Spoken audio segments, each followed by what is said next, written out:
Welcome to Being Authentic AF. I'm Alexis Franzese, a university professor, licensed psychologist, speaker, consultant, and mom with over 20 years of experience studying authenticity. This podcast explores what authenticity means and how to embrace it in your life and relationships. It's for anyone seeking to better understand their own authenticity and how it shapes our connections with others, from kids to colleagues. Through reflections and conversations with entrepreneurs, we'll share strategies to uncover who you authentically are and want to be. Life's curveballs are opportunities to grow, adapt, and uncover or rediscover your authentic self. Join me as we explore how to know yourself, be yourself, and evolve yourself, unlocking the path to truly being authentic AF.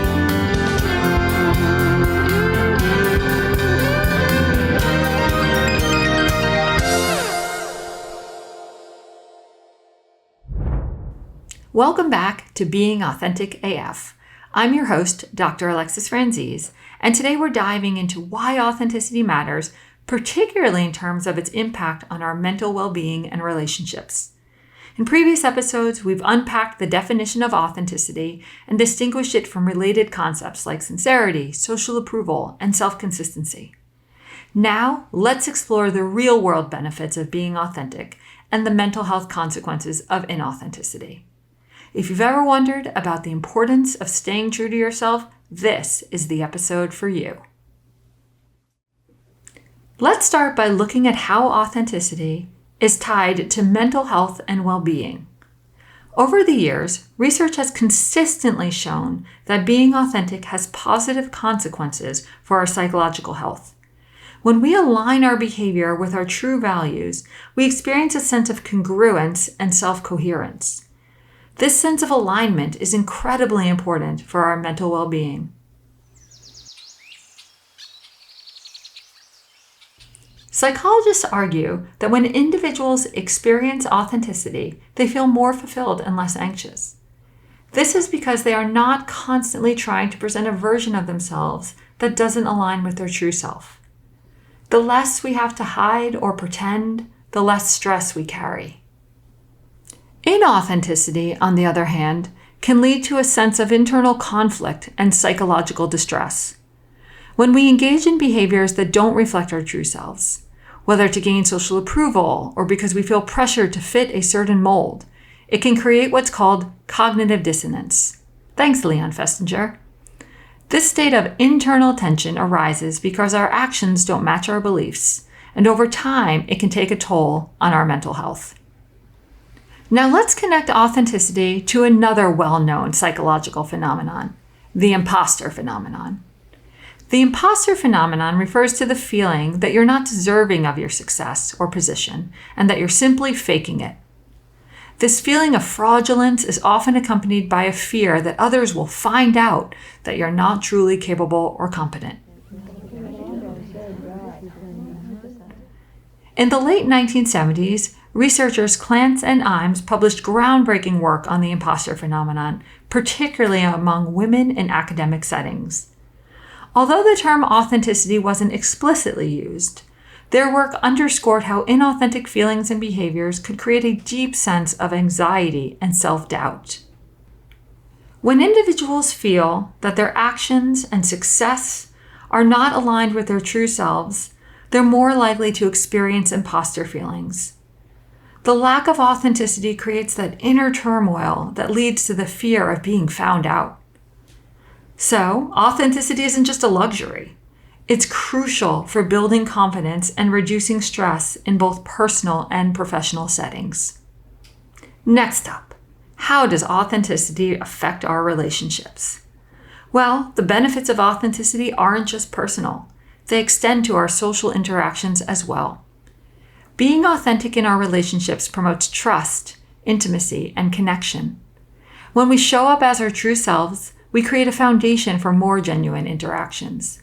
For example, in romantic relationships, research consistently finds that authenticity is associated with greater relationship satisfaction.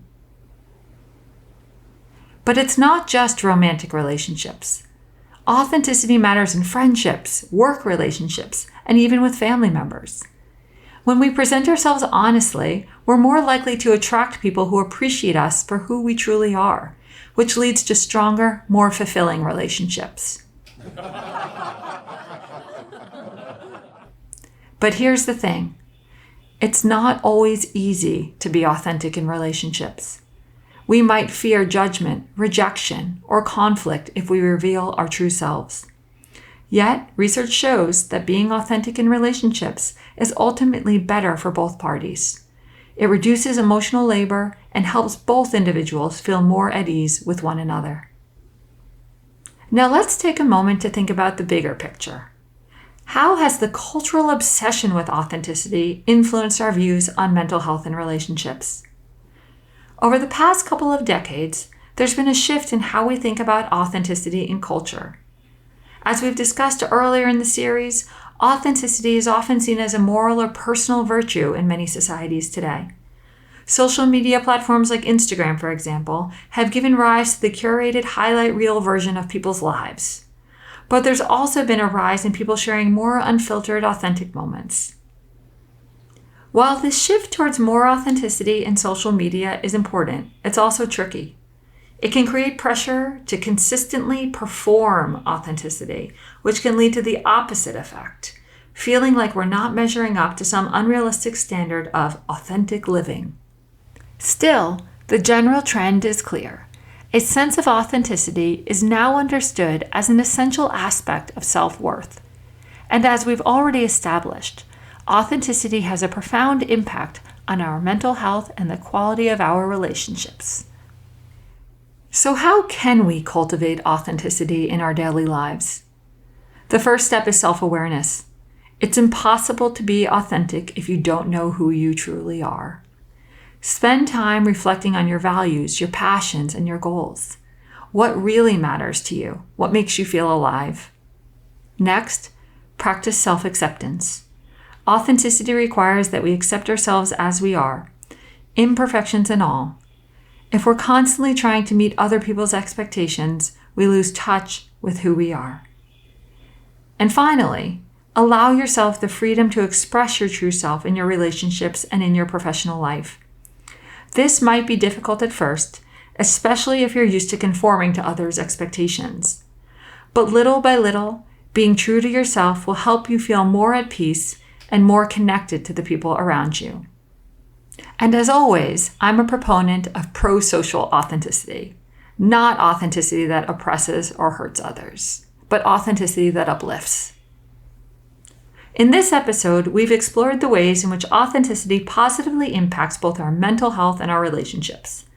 Authenticity is associated with reduced stress, greater satisfaction in relationships, and even a reduction in feelings of imposter syndrome. But it's not always easy to be authentic, especially with the pressures of modern society. But the more we embrace our true selves, the more we benefit psychologically and socially. In future weeks, we'll explore some of the challenges we face in maintaining authenticity, particularly in a world that often values conformity over individuality. Stay tuned. That's it for today's episode. If you enjoyed this, please follow and share this podcast with others. Thanks for joining me on this journey to authenticity. Take care. Thank you for joining us on this episode of Being Authentic AF. If you liked what you heard, please subscribe to our series wherever you get your podcasts so that you never miss an episode.